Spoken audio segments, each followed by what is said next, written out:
ازيكم يا جدعان عاملين ايه؟ معاكم عبد الرحمن. النهارده هنتكلم على موضوع خاص بالناس اللي عايز تبدأ في ألعاب الخفة.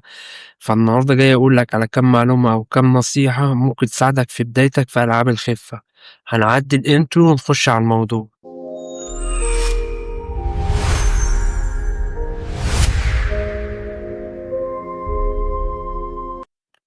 رجعت لكم تاني عشان نبدأ في موضوعنا، في الموضوع اللي احنا قلنا هنتكلم عنه، اللي هو الخاص بألعاب الخفة والناس اللي عايزة تبدأ في ألعاب الخفة. طبعًا في أي حاجة وكل حاجة عايز تبدأ فيها لازم تتعلم الأساسيات. يعني مثلًا ما ينفعش تبني عمارة من غير ما تعمل أساس، هو نفس الفكرة، وبتطبّق على كل حاجة، مش مجال ولا 2. في الأول تتعلم الألعاب الأساسية زي الكوتشينة أو جنيه أو منديل، ولازم تبقى عارف إنك مش من أول مرّة هتضبط معاك، لازم تدريب كتير، وأهم حاجة الصبر والتدريب.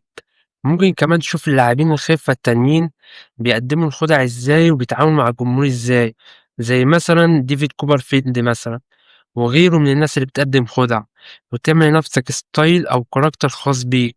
ممكن يساعدك كمان القراءة.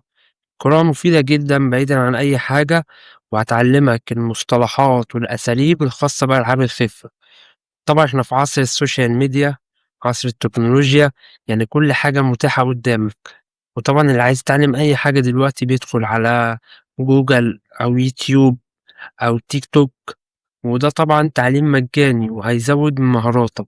وممكن بعد كده تعمل خُدع خاصة بيك أو تعدل على الخُدع، ومع الوقت والتمرين ممكن بعد كده تألف خُدع مثلًا، زي النخ الجنيه مثلًا.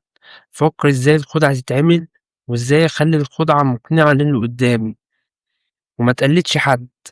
أغلب الناس بتشوف حد عاجبها مثلًا تروح تقلده في كل حاجة، لبسه أو شكله أو طريقته، وده غلط. لازم يكون ليك style خاص بيك، وما ينفعش تسرق الخُدع وتروح تقدّمها. لازم تعرف الخُدعة دي مسموح إن أنا أعملها والّا لأ، وبتتباع والّا لأ، وهكذا. وهارجع أقول لك تاني، أهم حاجة التمرين، لازم تمرّن إيدك وإيدك تبقى خفيفة وسريعة، وتابع التطورات اللي بتحصل في المجال. كمان ممكن تتعرف على ناس من نفس المجال وتتبادلوا المعلومات والخبرات مع بعض. وبس كده نكون وصلنا لآخر الفيديو. لو عجبك الفيديو متنساش تشترك في القناة، تعمل لايك وشير، وأشوفكم في فيديوهات جاية. سلام.